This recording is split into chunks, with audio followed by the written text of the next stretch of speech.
how to log in to Spotify account. Let's not waste any more time and head right to it.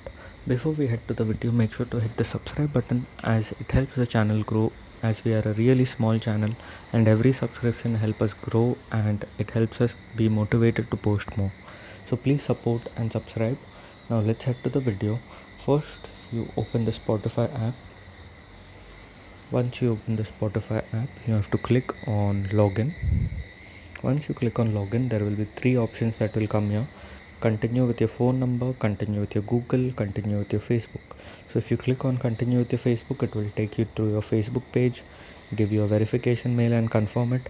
And same with Google, if you click on Google, it will ask for a verification link on your mail.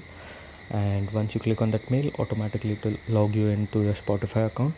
I have chosen continue with phone number, so I'm going to click on continue with phone number.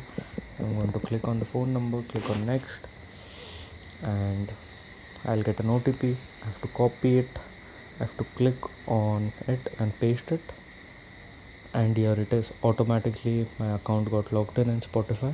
So this is how you log into your Spotify account. If this video helped, make sure to leave a like and don't forget to subscribe. Thanks for watching.